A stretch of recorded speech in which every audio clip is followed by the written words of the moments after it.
The worst horror movie I ever saw was fucking great. Hello and welcome to This May Hurt a Bit. My name is James Strayer and this is John C. Myers. And today we are discussing in emergency podcast style Final Destination Bloodlines. But most importantly, we have a returning guest. He was last heard on Hellraiser Bloodlines. Don't know if you picked up on that. Awesome continuity. Yeah, he's our Bloodlines expert. The man who has been on more podcasts than he has listened to, our very own Garth Marenghi, Michael Holloway. Welcome back. Thanks for having me. You stole my joke. I was going to sneak that one in. Yes. You are our Bloodlines expert. The only other Bloodlines that we have tackled has been Pet Cemetery Bloodlines. Oh, that's right. Wow. Yeah. I don't know if you want to go back and watch that just to... I feel like I have to now. Yeah. If I am a Bloodlines expert, right, so-called, then I guess I have to watch Pets. Is it Bloodline or Bloodlines? I believe it's Bloodlines. Yeah. Never just one. Although this one is just one. It is a specific bloodline. Right. Well, technically, no. Yeah, right. Yeah. Well, actually, we'll get to that. Yes. Makes sense. Today we all saw the newest Final Destination over the weekend, as I bet most of you listening did as well. If we've already covered the series on our show, let's just jump in and talk about the newest one. Maybe not as in depth, but this is what we all kind of thought of off the top of our head. So maybe we'll talk about, just for the first few minutes, just kind of like a spoiler free, maybe just in case people haven't rushed out and seen it. And then, as of 2.5 minutes, then we'll go into full spoilers. But this was 14 years since the last one. And so that's a long time for these kind of franchises. I feel like didn't matter though. And I don't know. I got excited and then I forgot about it. And then 2 weeks prior, I was like, oh yeah, that's exciting. I want to watch a new Final Destination movie. And saw it opening Friday, I believe. So I feel like a lot of people just kind of glommed onto it in that last little bit and got excited about this movie. It was well hyped. It had a great marketing campaign. It had a lot of creative billboards. I think I shared some with you guys. They had billboards in Los Angeles with dudes, as if the guy painting the billboard had died and his head splatted against it. And they had a mannequin hanging from the thing. And they did live things at NBA games during the playoffs, where they'd have some little event happen in the audience that was rigged to happen, as they do now. And that one I can't describe. I don't know what it was. I just heard about it. Really aggressive marketing. I feel like I would be annoyed with that kind of stuff these days if I wasn't such a horror fan. Just watching all of these marketing campaigns in other facets of what I would find entertaining. I know the Smile people do that. The Megan people did that a lot.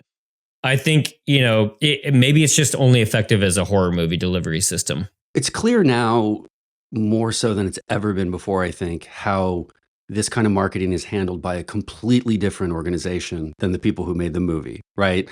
You can smell it now, where you're you may like it, you may not like it, but you just can tell, man, this is truly outsourced. And the wall of, Beetlejuice was kind of the worst offender, right? Where you just could not escape from the marketing for that. It was absolutely everywhere. And this wasn't that bad, but I guess, whatever gets butts in seats. Butts in seats now in the theater. And this movie did great. It had a 51 million opening weekend. That's fantastic.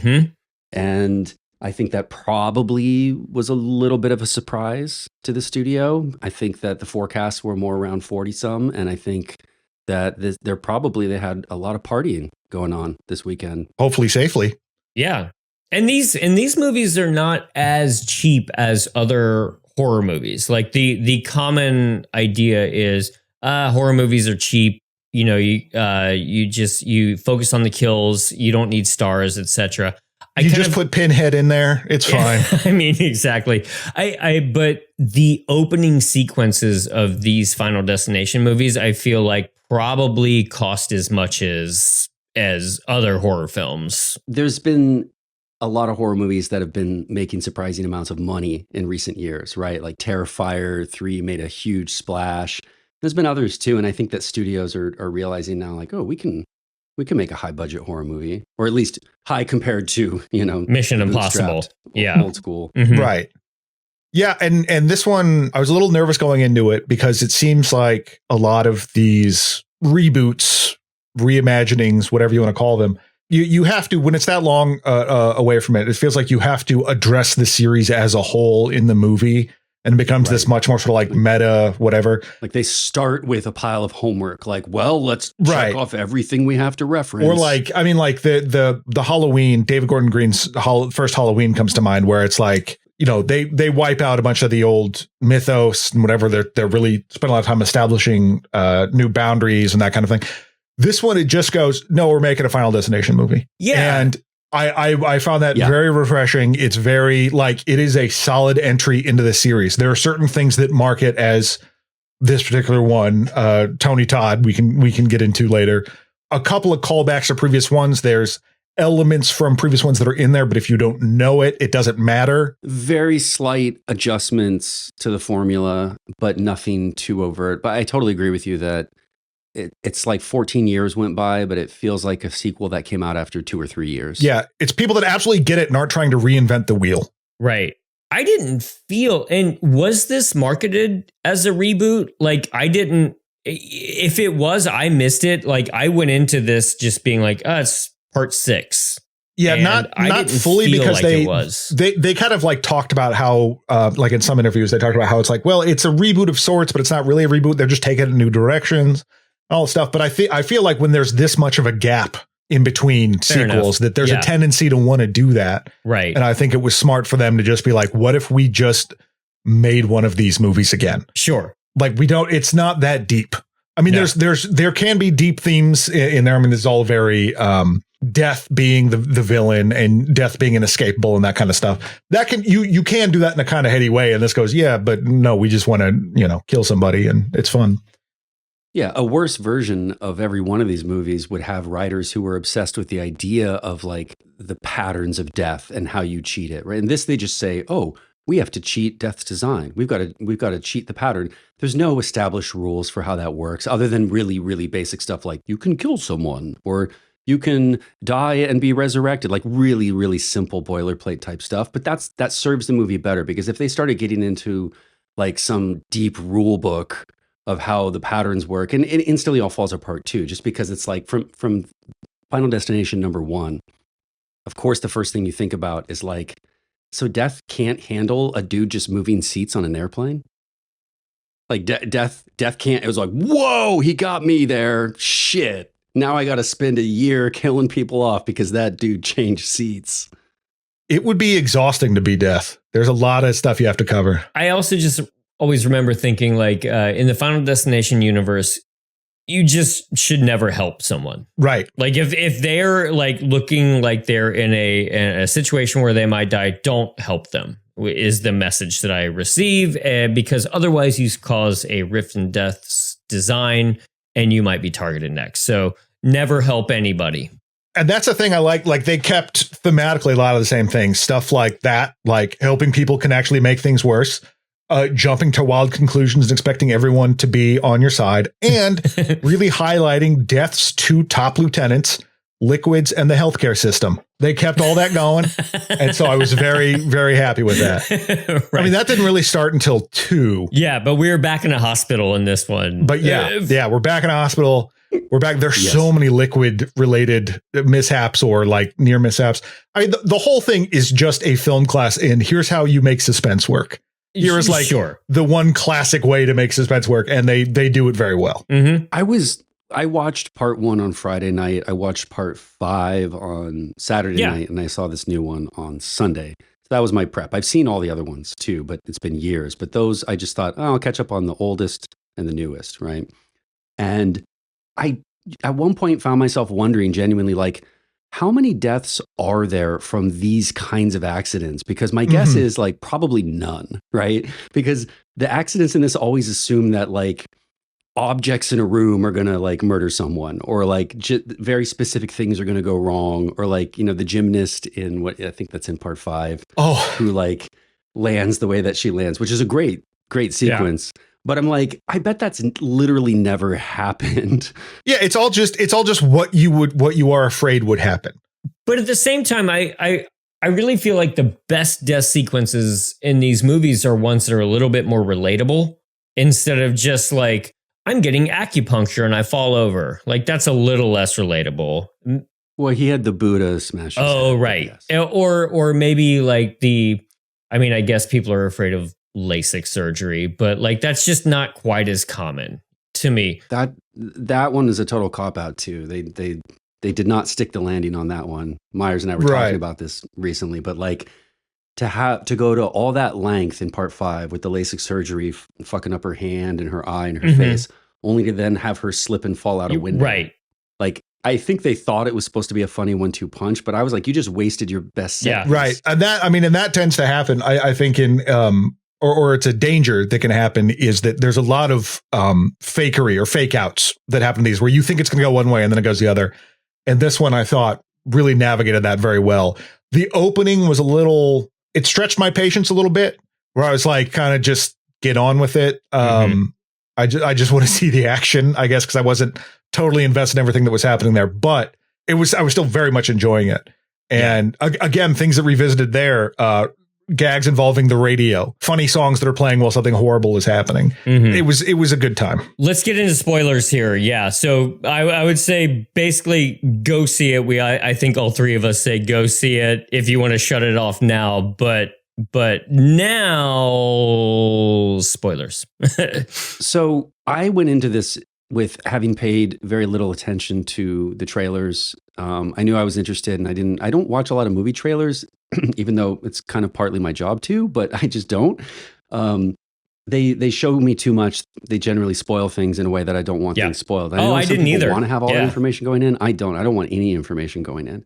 So I went into this movie not knowing what the set piece was going to be. And I was thinking like, man, they've done, the obvious stuff. They've done airplanes, they've done traffic accidents, they've done a giant bridge, they've done a roller coaster, right? People's greatest fear kind of stuff. And I thought like, gosh, maybe a cruise.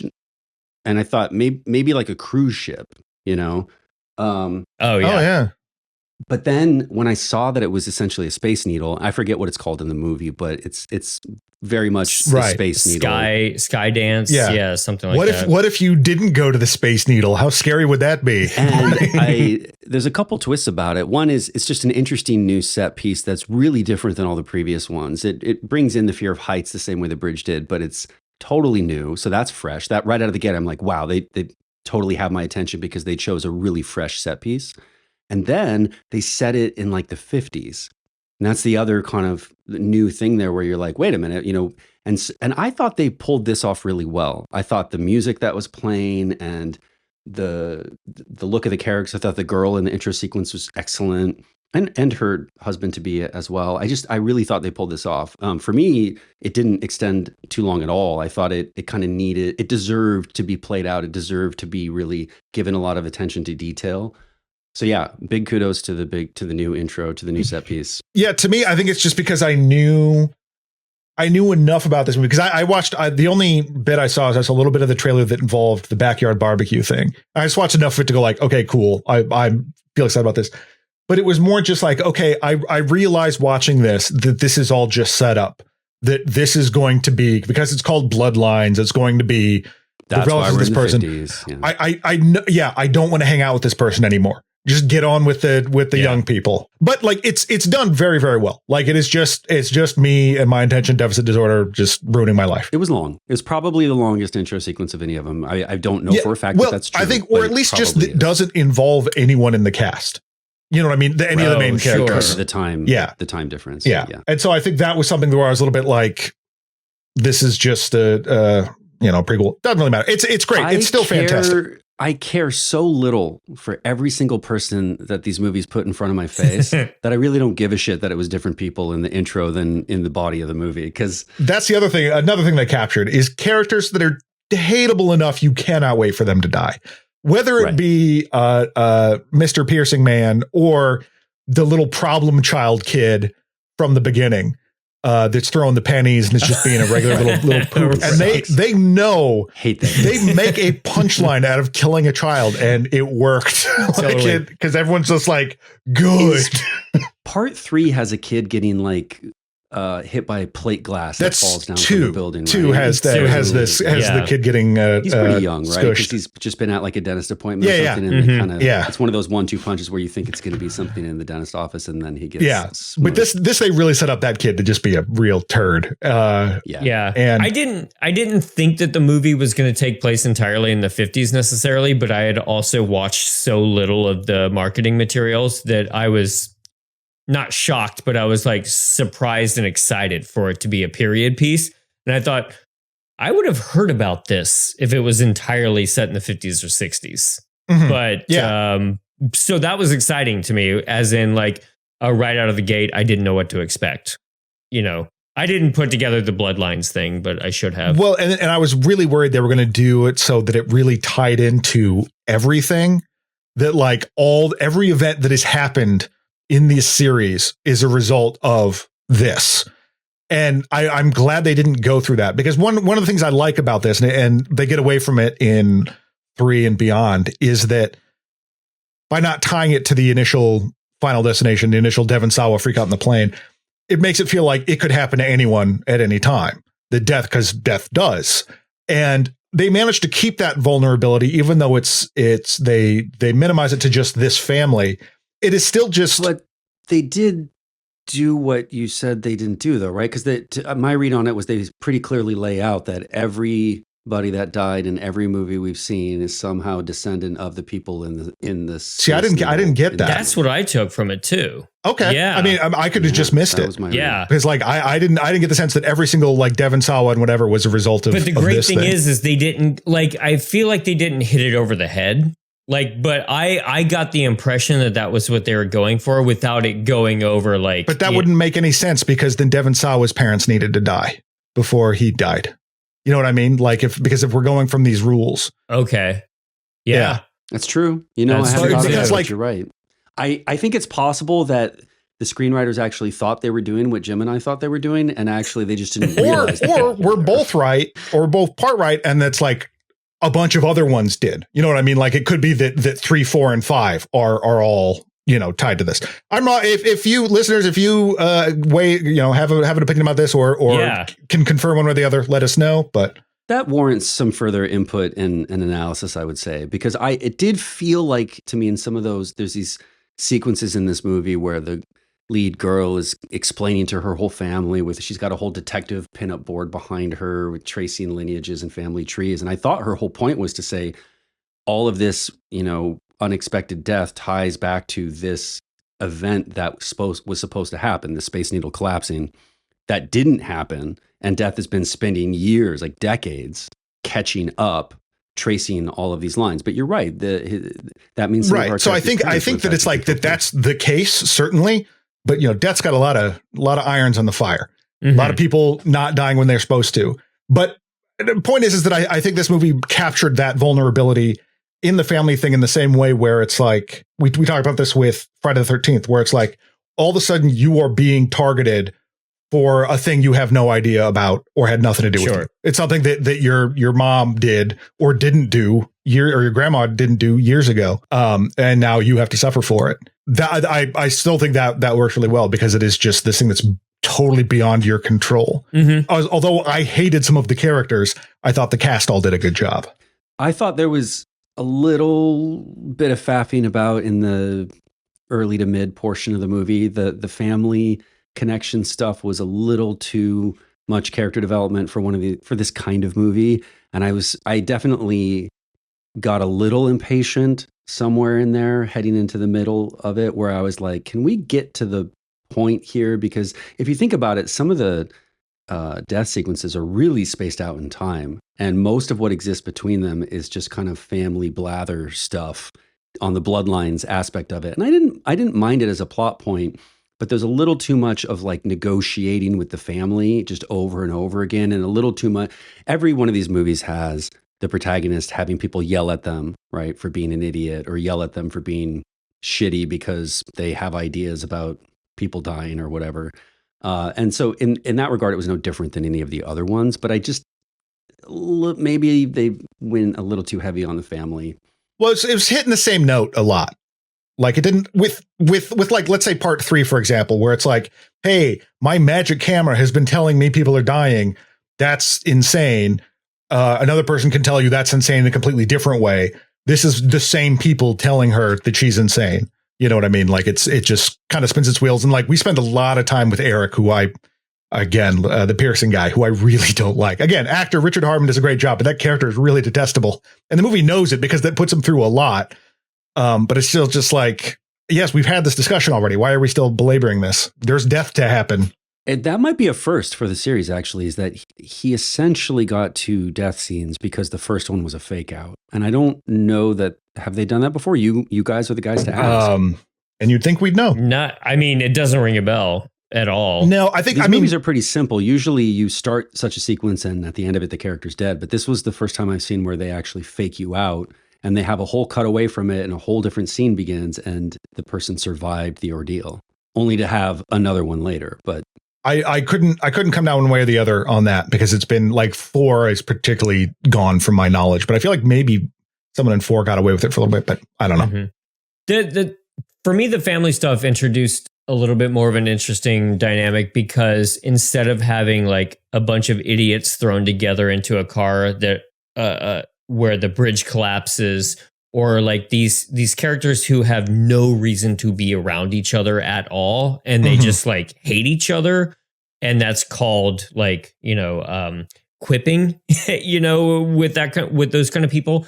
I just thought that the family dynamic introduced a little bit more of an interesting thing, especially when you find out that Eric is an adopted kid, and And I don't think that I usually dislike characters like Eric more in these kind of movies. He didn't bug me that much in this one because he kind of came around to being, like I could tell that he actually cared about his family, even when he had like the sad dad mix on his phone. Like I thought that was kind of cute. And then like I actually, look, it's still a Final Destination movie. It's still a horror movie. But I still thought that he cared about helping his brother with the peanut allergy at the end there. It worked for me. That was where they lost me with this character, though, because I was like, I liked the scenes. Like, they're totally good scenes in terms of what they all amount to, but I just didn't buy how he was just immediately all in on this idea of, I'm going to kill you and then bring you back to life. That's what they do here. No big deal. Like, we're in a hospital, so if you die, a doctor just brings you back right afterwards. He kept saying it like this is just this foregone conclusion of that's what's going to happen. And he said it with like total confidence. And I'm like, there's no reason that this guy would actually feel that way about such an event. Like he would not have this level of confidence that this is what was going to happen. I don't know. He's kind of an ass throughout it. So it worked for me. But yeah, in the pantheon of, he's an ass detestable ways. in detestable Final Destination characters, he's not at the top. Like there's worse people I just absolutely could not stand, but like he's like, I'd say he's at the bottom. I mean, in the sense of being the best, like the least irritant, right? Because having just watched 1 and 4, like the Dawson's Creek guy in 1 sucks. I mean, he's just angry the jock? Every scene for no fucking reason whatsoever. Yeah. The one who's peeling out to the fragile. Like, right. Yes. Right. I will never die. And then in 5, there's the guy's best friend who just turns on him just because his girlfriend is alive and his girlfriend's dead, and he's like, it's all your fault. Yeah, like, that guy. No, thanks. Like one of the big ones here is the thing that happens in the hospital, and it was driving me nuts a bit because they're in this room with an MRI machine, and the MRI like starts up. Leave. Just leave. Yeah. Why were you staying in there? Just leave.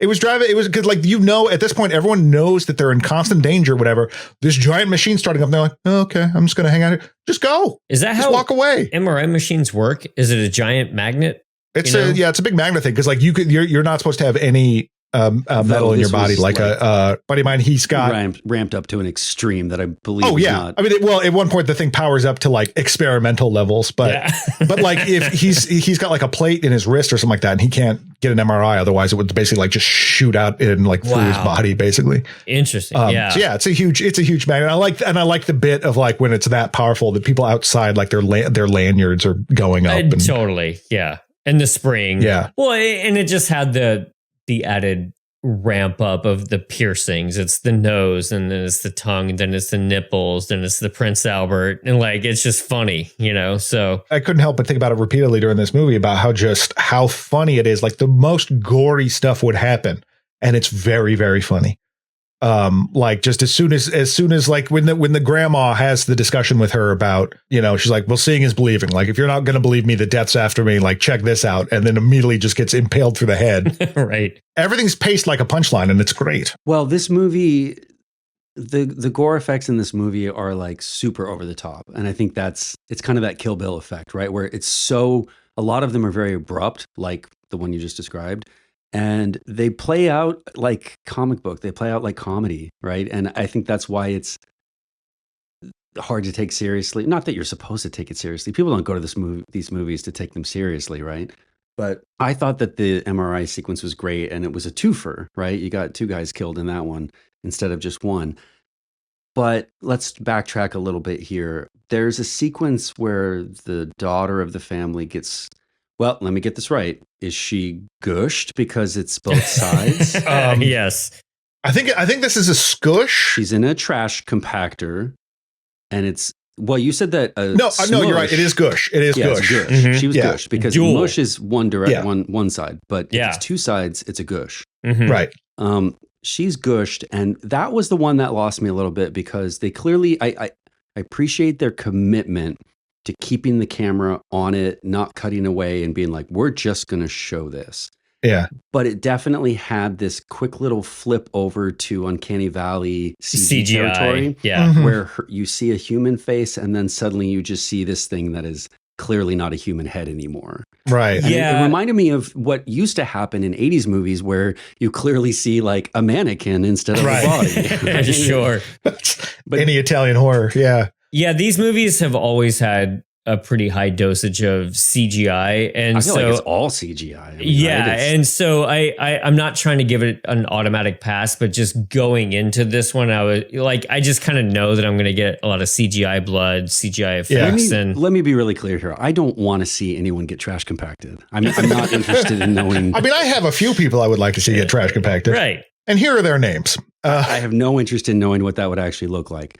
But that said, I felt like of all the sequences in the movie, that was the one where I was like, this is a silly movie, and I'm watching silly For CG sure. effects. Yeah. Yeah, no, I mean, I liked that it stayed on there. I thought that was kind of a very effective thing because I mean, the gag of her getting tossed in the trash can, like basically what you predicted what happened before. Yeah. But I see what you mean about that. But I mean, you think about the lawsuit that they have against the city. I mean, you can buy like 8 new daughters for that. That's just, just the cost of doing business. Right. And the constant, like, is it going to be Eric who actually gets, run over? Did you guys afterwards think at all about the physics of it though? No. It happens so fast, but she gets hit in the head with a soccer ball. Yeah. Mm-hmm. How does an impact from a soccer ball in your head lift you off the ground into the air and into the trash bin that is being lifted into a garbage truck? It's the entrance into the trash bin that makes it funny, not so much the soccer ball. Like, it's just like she went into like a trash can. I just don't think a little kid can kick a soccer ball at such a velocity that if it hits a 5'3" girl in the head, it's going to lift her off the ground over a ledge and dump her into it. She looked like she weighed about like 38 pounds soaking wet. That's true. That's actually true. And I mean, I don't know. As a guy who gave himself a concussion getting out of bed once, I can't judge any of this. I already know that story, so I'm not. Yeah, I'm going to let the audience wonder what happened. He's okay now. Yeah, folks, sure. I do like there's several things in this of people being on their phones while driving. That really, like in this particular case, it's the guy's like, looking at Tinder or whatever and has earphones on, so he's not seeing this stuff happen. But later when I don't remember if it's later or earlier or something, where Stephanie is driving and is like on the phone. And I'm like, oh God. Yeah. Just like it's building up tension whether or not it meant to. Totally. Like, don't drive and text. What do we think about the home base where her name's Iris, I believe, the grandmother, who is going into hiding? So this made me laugh because we see it early on and then it ends up as the climax, which I don't particularly like the climax of this movie. And we could save it if we want to, but just saying, like, when you see that thing, it looks cool from like a design perspective. How many sharp objects are just on the outside of that entire building that will kill you whether death is stalking you or not? Like, do we want a padded cell for this person, right. or like Clear in Part 2 warrior? You know. Well, first we got to state the obvious here, though, right? Which was this was just David Gordon Green's Halloween all over again. Right. Yes. Of course. Yeah. It's just Laurie Strode becoming a weird shut in. Exactly. I mean, that was just so on the nose of like, well, we know this concept. Yeah. But they've and I like accelerated that it where concept. It's like, fine, but it's fine. It's just it felt very familiar, except that this time it's a woman we only know from the intro of the movie, not from the franchise. So it doesn't resonate at all at the same level. And I don't even care much for that Halloween iteration anyway. But I think that I didn't care, Jim, about the blades and the stuff outside or how ridiculous it seemed, because it's just everything's too ridiculous in these movies, right? Sure. Like, I have this thing running that I think probably a lot of people have running through their head when they watch these movies, which is like, well, hang on, isn't this just how it all works anyway? Like, all these movies are about this plot that death has to kill you, and it's like, yeah, but that's life. I mean, that's literally what happens anyway. No one knows when they're going to die, but everyone knows they will die. And sure, in these movies, it happens on some sort of accelerated timeline or in groups of people who are paired together for whatever reasons, blah, blah, blah. But it doesn't change the fact that it's just the exact same situation you have to swallow as everyone else, right? Yeah. So the means by which this woman decides she's going to like fend off death, it could have been anything. It could have been arbitrary. She could have been on an island out in the middle of the ocean, right? Or she could have been in a padded cell, like you said. And it just doesn't even matter, right? I kind of read her more like truly as a crazy person, where I think the movie wanted us maybe to think like, oh, she actually has the ability to thwart every attempt that death makes at her up until she deliberately lets her guard down just to prove a point and dies. But I kind of read it more as like, no, maybe she really is just nuts. Well, it's like, yeah, she gets presented as a little bit more of like, not so much because Laurie Strode in the David Gordon Green Halloween is still like, at the end, it changes a lot, but she's presented as much more kind of like fearful and on edge. And you certainly get that sense of like, I'm sending my grandkids letters about here's crazy stuff that's happening. All these people dying. But like, she seems very self-assured when she's in her zone and can call out death on stuff. But as soon as you see her notebook that is just like John Doe scrawl written on top of John Doe scrawl, it's like, no, there's no way. It looks like a third grader's notebook. It's looking at the mentaculus, going like, this is all makes sense. It's absolutely bonkers stuff. But I do like that the movie posits that if you beat death enough, it eventually just goes, fuck it, cancer. Like, I'm tired. Like, you beat me at the game, but guess what? I'm going to win anyway. Yeah. It's like it's like segue to Tony Todd. I guess. Well, it's like the way people have talked about cancer before, where you don't lose your battle to cancer. At best, it's a draw because the cancer dies too. So it's just that you've beaten death to a draw, and just like, all right, well, I'll just get you anyway with this. Yeah. Yes, which leads us to the final performance of Tony Todd, a very, very ill Tony Todd as Bloodworth. What did you all think about it? So Tony Todd, as I understand it, died of stomach cancer, and I assume that he was ailing during the filming of this movie. Yeah. He looks very, very thin. Like, I mean, his face, he's very alive and very charismatic in it, but he's just so emaciated at the same time that you just kind of get taken out of the movie to just kind of be like, oh man, Tony Todd. Yep. Yeah. But I thought it was great because he's always had a small role in these movies.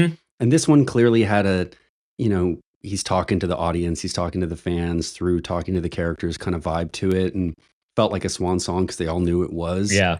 And it totally worked. It was a good sequence. And I like that they didn't overextend it. They kept his presence pretty much consistent with what his presence has been all the time in these movies. And they could have gone a different direction and done something shitty, like, you know, in a Star Wars movie or something, and really made some much, much bigger deal out of it. Like he saves them or something like that while sacrificing himself. Yeah, right. Or just something awful, right? Something just way overwrought. And this was like, no, let's just keep it focused on exactly the way he appears and leaves in all the other movies. This one, he just gets a little bit more of a monologue, but otherwise package it the exact same way. I thought he was going to walk through that door and die, actually. Like, I thought they were going to, like, and I'm kind of glad looking back on he it. establishes that he can't, because he, in the timeline that he establishes because of the Bloodlines, he was the kid in the intro of the movie that the woman saved. Yeah. So he actually points out that he would be like really much later to die or something, or at least he can't die until the woman's dead. Right. Which I have a question about that I'll get to in a second. But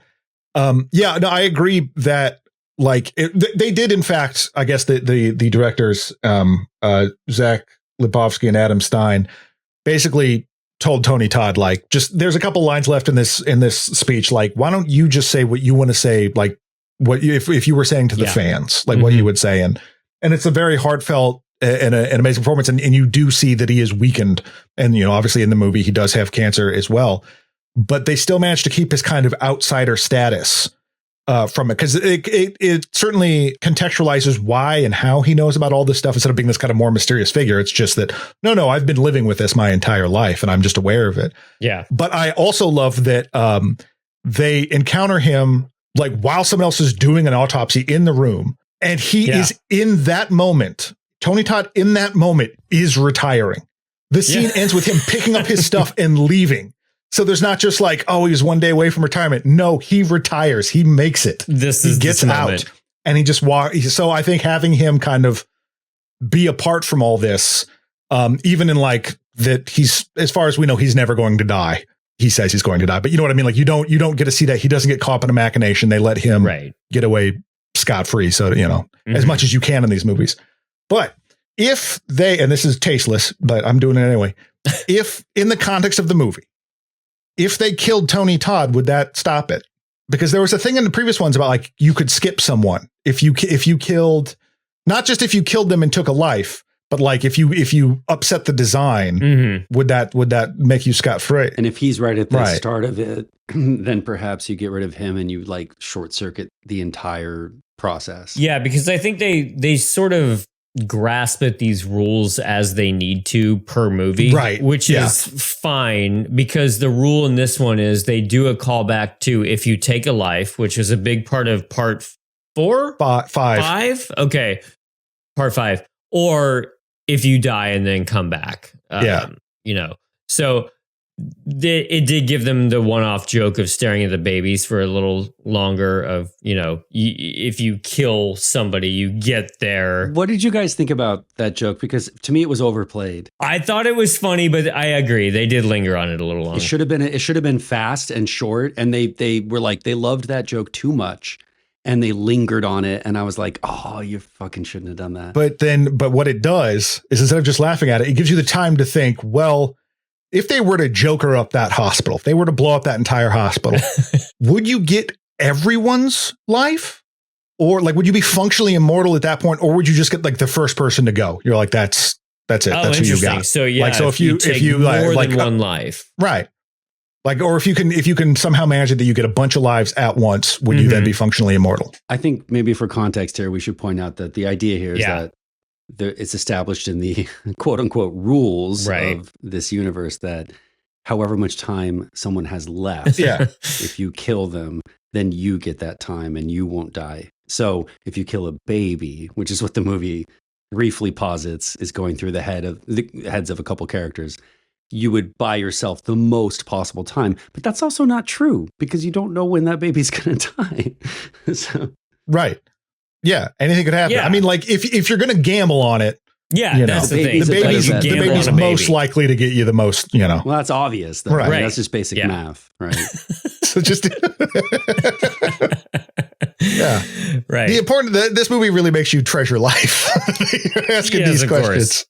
Yeah. As you know, as said by the one big sequence we haven't touched on yet is the father.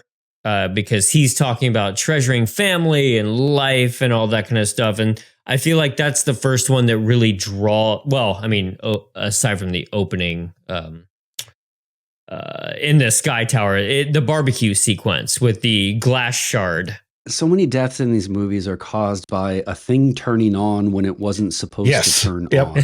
Yep. Electricity, also one of Death's lieutenants. Right. This one was a little disappointing to me. I liked how it all played out. I liked the setup. I like all of the different mechanics of the barbecue sequence in the yard. It was all great.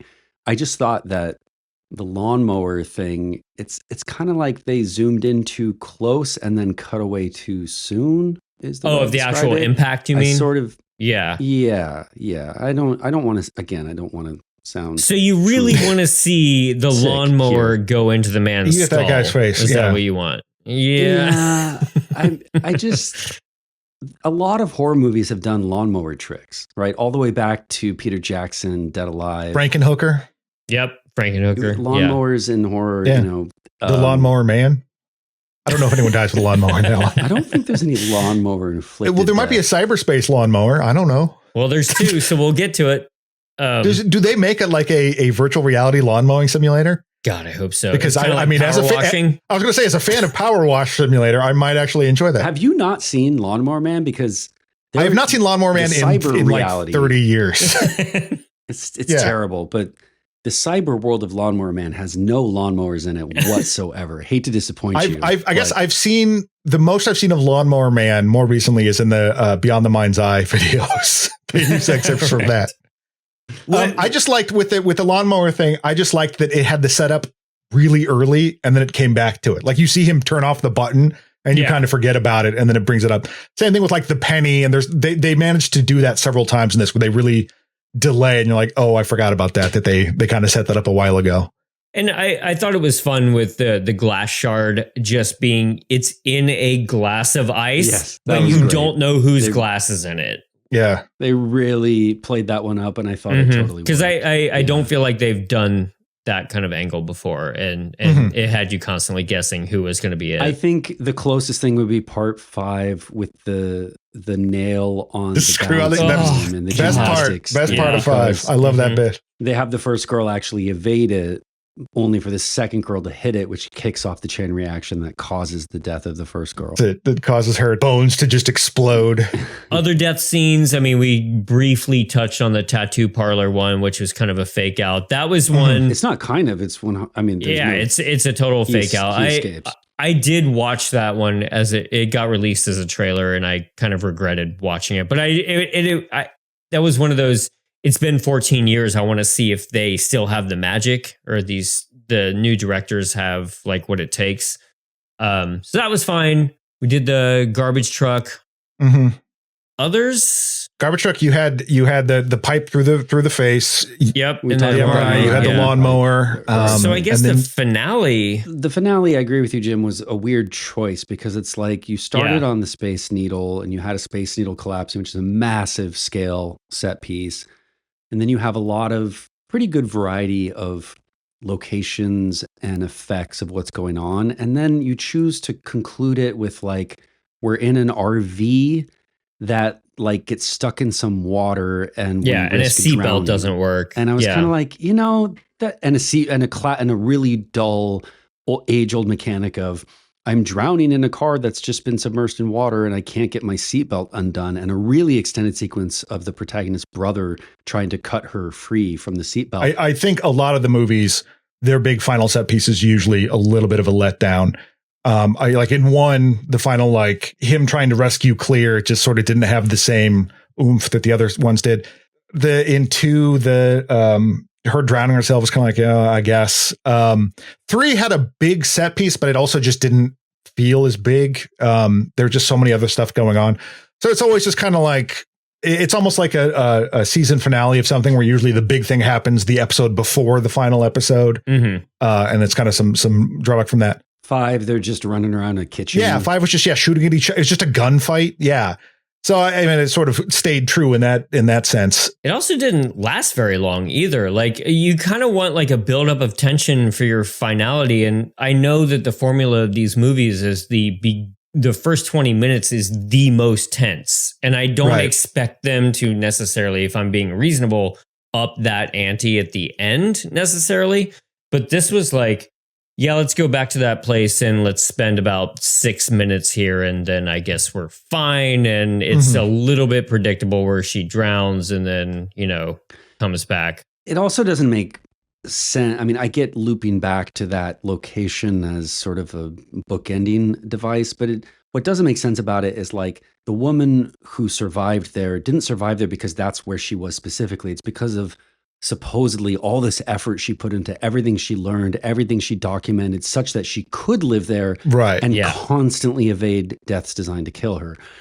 The idea that some people that like barely even knew her, right, talked to her like once, are like, oh, if we just go there, then we'll be safe like she was too. Like, well, no, clearly not, because her character was way more than just that house. It was like an entire concept of how she was choosing to live for decades. So it didn't really make any sense for them to be there in the first place. But I do think they had a scene that someone started saying something frustrating. And in the older movies, that would be it. Someone would say something stupid and you'd be like, God, what an idiot. But this one, someone's like, oh, we've got to, go here, go there. And then I think it's the main girl or maybe her brother just says like, why? Right. It doesn't matter. Like, it doesn't matter where we go. We could go anywhere. Death's just going to find us. Why would you think it matters where we are? Like, and I like that idea. It's like, yeah, you might as well just, if you reach this point, just sit down. I don't know. Find a book, crack a beer, and just sit down wherever you are and be like, okay, because what is running somewhere going to do? So are you saying that most of my early evenings are me just waiting for death? It's you avoiding death. It's you successfully avoiding death. Okay, cracking a beer and reading a book is how I spend a lot of evenings. So, but like, why wouldn't you do that at that point? Yes. Right. Yeah. But my favorite aspect of this is the fact that once, we've got our little epilogue where it's prom night and they're bringing that whole story about, and they think that she's been brought back to life, and the date's father basically actually's her at the end. Like, it was great. You didn't actually die. This was one of the best performances in the whole movie. Yes. Yeah, they say to her, like, he saved my life by bringing me back from the dead. And he's like, not really. Yeah. But I also like the idea that you would bother, like, these people have just been through this very traumatic and their entire family died. And you're like, yeah, but I'd rather be technically correct. Well, he's a man. Just have this moment. I'm sure he's a man on Twitter. Well, yeah. Well, what's very funny. So his name in the movie is Reddick, and Reddick is the last name of the creator of the whole series, Jeffrey Reddick. Because this series throughout has had, famous last name, director last name, stuff like that. So I thought that was a nice little ending point. Not like this is going to wrap it all up. Chances are you're going to see another one of these, which I'm all for. I hope so. If it's just do this again, just do the same. It's not rocket science. It's making chocolate chip cookies right there. It's going to end up good. Just follow the basic pattern, Yeah. And, so they do get slammed. What did you think of the fan service callback of the logs? It didn't bother me. It did. Really. I thought it was fun. Yeah, because it's also just one of the additional, because they run away from a train and they just make it, and then of course the train was carrying logs and the logs fall off and crush them. Yeah, and it's more just that, like, it was less that it was logs like haha remember part 2 as much it was just like nope psych, which I was okay with. It was a cool effect too, like the buildup of the way the train crash is constructed feels really big, really huge. And then the logs coming off of it are just like a comical, like, afterthought just to finish the job. But like, I thought that the train wreck was, in a sense, made up for the lackluster previous climax, right? That's what I sort of realized at the point, like, oh, this is why there was just a boring scene of her drowning in a truck 10 minutes ago. It's because their real climax is this train derailment. Yeah. Well, and I couldn't help but wonder, like, and I'd have to go back and watch it again, because I'm guessing that everyone else is fine. Because it would seem weird if death is like, well, no, in order to overcorrect, I have to kill these people, which would be like, that wouldn't happen if whatever.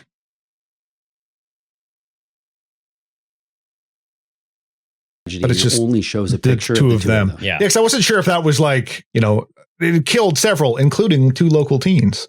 They put a local spin on stuff. But I also thought it was an interesting way to be like, yeah, we haven't done trains. Let's throw a train in here because, I swear the next one's going to be a cruise ship, right? I mean, that's a good one to go. You got sharks circling, you've got, the nonovirus. Hey, I mean, there's the next person who wants to derail James Cameron of making a ship sinking in the most fantastic way. So, or here's another thing. You guys are into franchises, right? So Final Destination in space. Yes. And yeah, they're like astronauts and they're on like a space station that, although that might just start to feel like that Sandra Bullock movie where Gravity, kind of just a sequence. Well, it would have to be like you're in space, but it's also suburbia in space because it's still got to have that relatability aspect to it. So it can't just be like, it's a little too probably. I don't know. Maybe we just go with the entire, like not just the first tragedy on a cruise ship, the entire thing on a cruise ship.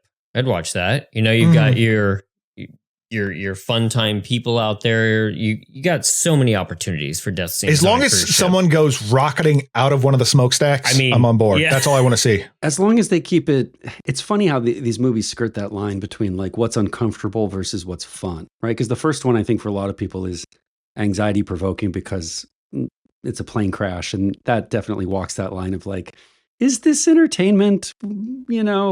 This actually happens, especially now, a kind of like weirdly regular basis. It's not very entertaining to watch, and it kind of stressed me out watching it. Same could be said for traffic accidents, like in part 2. But I think that I was thinking of like, okay, what would be some fun ideas? Cruise ship was the best I got, even though I realized it's a little generic, but that's okay.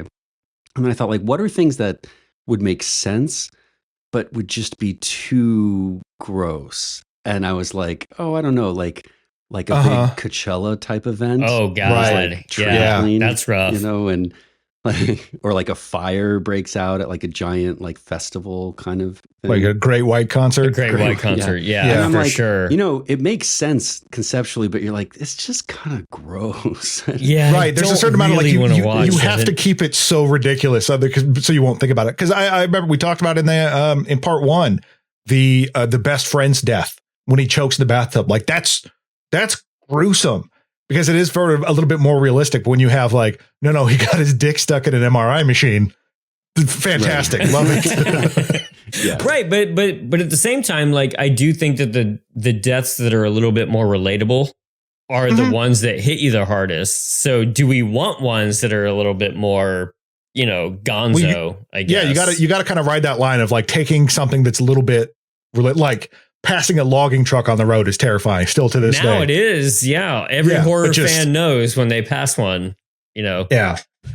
But I think it's trying to find that sweet spot of making it like the LASIK thing, like getting it super ridiculous. You don't necessarily have to have someone fall out a window but like I said, if they just keep making these, I'll keep seeing them. Oh, they're fun. And like we ended up seeing, Jim and I saw it like a matinee of it, but like, this would be so much fun to see with a big crowd. This would be a great crowd movie. Yeah. I mean, it was disappointing. I didn't notice it, but you did. The people to our right, younger folks on their phone the entire time. Why did you pay money to come here? Why did you? Again, I don't understand it. This is one of those cases where I so wish our beloved Hollywood theater might take a giant corporate movie like this and show it 1 or 2 nights so I wouldn't have to go to a Regal. But yeah, had to brave the Regal for this one, and not the best experience. In conclusion, loved it. Yeah, enjoyed 2 big thumbs up. 2 big thumbs up. I think that this is just as good as all the rest of them. Like, I don't know, like if you want, and it did a little bit more with the lore. I like the family stuff. Like it worked. All of it. It's in the upper half of my ranking of these. Like it's not my favorite. It's a solid entry. I still probably like 2 and 3 better, but it's still agreed. Probably 2 and 3. 2 is so nuts, but 3 is so much fun. Like I think I just like the bombast of 2 because it goes so over the top. But 3 is really good. And then probably 1, 4, and 5 are kind of interchangeable. I haven't seen them since we've done it, but. Yeah, I hated pretty much everyone in 5. Whereas like this, I'm still rooting for some people. having literally just watched 5 the day before I saw this one, I like this one It better is, than 5. yeah. And 5 is fine. It's entertaining. But this one it was less frustrating, right? It had a little faff in the middle, but 5 had some little too much of the irritating character things going on. And to come back 14 years later and improve on the formula where it had last left off is a huge victory. I mean, it really is. And I haven't seen 2 and 3 in over a decade, but I loved them when I originally saw them. But I should probably revisit them. But I do remember them being kind of like, they're just going all out with the effects and just being like, this is just totally absurd. Which is kind of what this new one is like as well, I would say. Oh yeah, yeah. It goes for it. And again, like the filmmakers weren't there to be like, this is my Final Destination. They were there to make a good Final Destination movie. And I think that's absolutely commendable. And they, I should have mentioned this up top, and maybe it's well-known trivia at this point, but the two directors, they had to pitch this movie during COVID. So they were pitching it on Zoom, and the studio saw 100 pitches from 100 directors. Maybe that's an inflated number, I'm not sure. But during the Zoom, they choreographed it so that both of them got murdered on the Zoom call by a Final Destination type of thing, which I love that happened one time. I pity people who have to sit through that kind of crap and now like mirroring that moving forward, you know? Right. Well, it's like the guy who wrote No One Will Save You. Like his script was very stylish in how it was written. And I'm sure there's a bunch of people that saw it and like, well, that's how I'm going to get my idea out there and I'm going to do it less good. I think they'll keep making these now. I mean, obviously 14 years is a huge break, but this one had a really great opening. Hopefully it sustains that. But this formula is just a winning formula. It's kind of like, have you guys ever been to like where you go to a restaurant that only serves like one thing? Or it's like Escape from New York Pizza on Northwest 23rd in Portland, right? Where you go in there and sometimes what I'd be struck by is like a lot of pizza parlors have a lot of toppings, a lot of different things to do. Escape from New York Pizza would be like, no, we made 3 different kinds of pizzas today. And they're real good. All right here and you can look at them. One has cheese, one has pepperoni, one has like maybe something slightly more elaborate than that. And that is it. You can't order shit there. You can't be like, okay, make me or sweat. No, you like they made these 3 pizzas and that's what you're going to order. And yet people loved the place and I don't know if it's still there. I don't live up there, but like there's no menu because why would you have a menu when you're just like, here are the pizzas we made. They're totally basic and they're good. And just, you know, buy a few slices and you're out of here. And like, that's how I feel about these movies. It's like, why waste time on all the extra details and bullshit if you can just hone in on why people like horror movies? Just get right to the point of the pizza to extend my metaphor way further than it should go. You know, just it's like the fewest possible ingredients, right? There's no villain in these movies. Sure, everyone's like, "Whoa, the villain's death." It's like, yeah, but he's not personified. You don't have. There's no Robert Englund, right? There's no Pinhead here. So literally no villain. Like, yeah, we don't need it because what do people care about more than the villain? Oh, how the people are going to die. Right. You just get it's all it's all sizzle. You know, it's just it doesn't matter. We don't need like how do we defeat him? I mean, they try to figure it out, but it's just going to be after 2 or 3 decades of horror movies, right? Even all the way back to the first one. It's old now, but it wasn't, you know, when it came out, there was all these slashers and all this other franchises like Nightmare on Elm Street before. And I'm not saying this is better. I'm just saying it's a winning recipe where you just say, let's distill it down, let's cook it down, right? And it clearly works because these movies have a big following and you can understand why. And it'll be interesting going forward because, you know, like you said, very strong opening. Chances are Hollywood's like, that sounds great. Let's make another one. That without Tony Todd in the picture, if they're going to feel like they need another thing to try to tie it all together. And if that's the case, like if they're going to start going nuts, if someone is going to take control and start going like nuts with the lore or something, because that's what people are into. But as long as they just keep it simple, that's like you said, cooked it down to its bare elements. I think I would continue to watch these. These movies. It started as an X-Files episode, which I always forget, which I love as a giant X-Files fan because I can completely see how in a 45-minute episode you can get these ridiculous like TV level kills going. And they said like, why don't you just expand that to a feature? All right, everyone. I think that's going to do it for our Final Destination Bloodlines. Michael Holloway, thank you so much for joining us as our senior Bloodlines correspondent. 2 Bloodlines episodes in a row. Tell the people where they can find you if you so wish. I feel like you have to redo the Pet Cemetery Bloodlines now just so you can like shoehorn me into it. Just we got to complete the trifecta, right? I'm not watching that movie again. Yeah, no, just give me some reaction. Just go, right.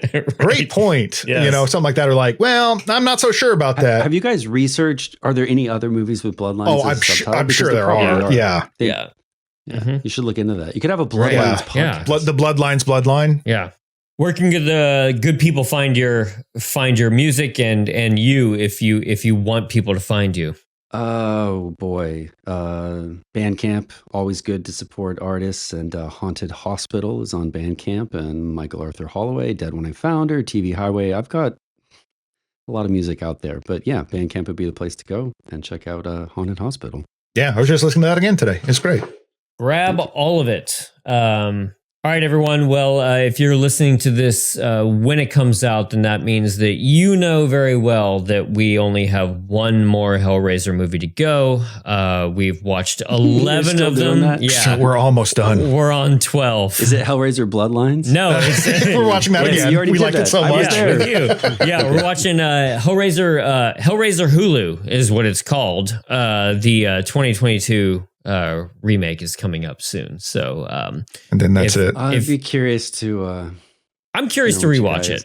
Yeah, think about it. So, I kind of should probably give it a rewatch. I think I might have had weird expectations going into that one. Yeah. I mean, I'm gonna love it because it's not not this. You know, it's not curve. Yes. Yeah, but we'll see. Mm-hmm. All right, everyone. So fire up that Hellraiser 2022 on Hulu if you're listening to this the week it comes out, and we will see you next time for that episode. So until then, good night. Cheers. Good night. This has been a Caretaker Press production. It was produced by James Strayer and edited by John C. Myers. Logo by Ethan Kimberling and music by Michael Arthur Holloway, who you can find on Bandcamp. Follow us on Instagram at thismayhurtabitpod and email us at thismayhurtabitpod@gmail.com. Give us a 5-star review over on your favorite podcast app, and we'll see you next time.